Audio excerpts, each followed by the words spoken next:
all the men and women on the two teams, we traveled to Fort Lauderdale, Florida, from Kalamazoo, Michigan.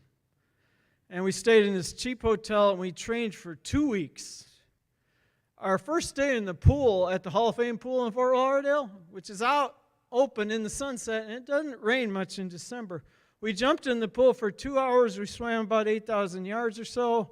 We got out and we were laughing at each other. We said, wow, look at all these pale Michigan, Indiana kids with tan lines.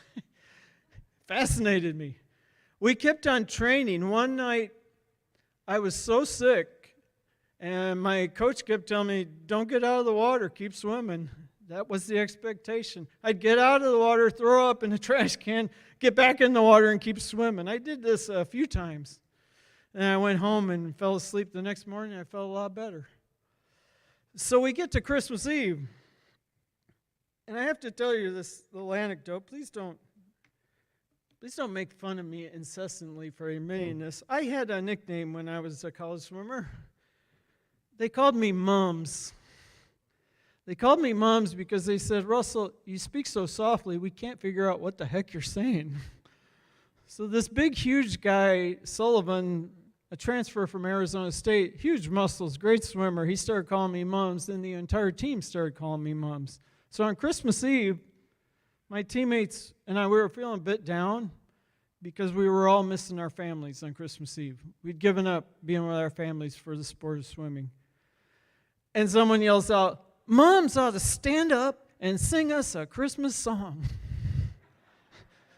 So I did.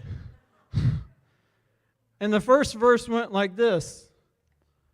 On my first day in Florida, my swim coach gave to thee 1 crab in a coconut tree. And I sang all 12 verses. If you know me, I'm a terrible singer. By the final verses, everybody was singing. They had figured out the words. I was glad because my voice stinks. I was happy to be drowned out.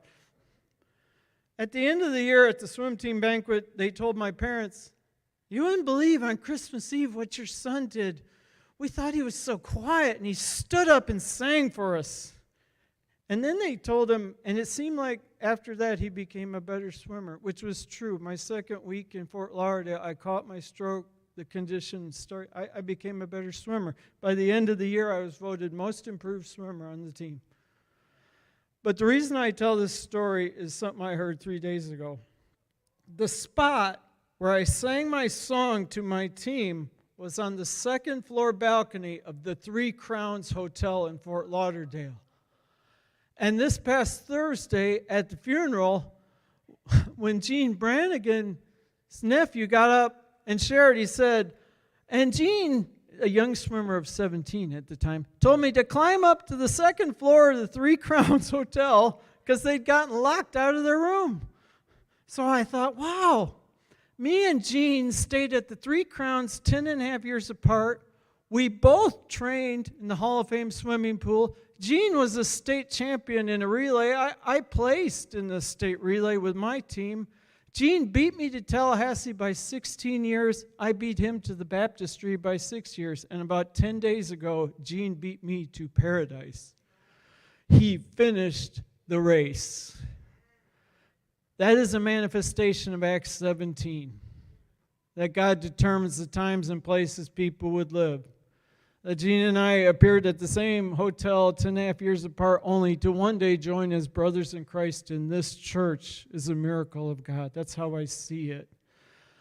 I advise us to do what Gene did as we close. Restrain yourself. Strain toward God. Finish the race. You are dismissed.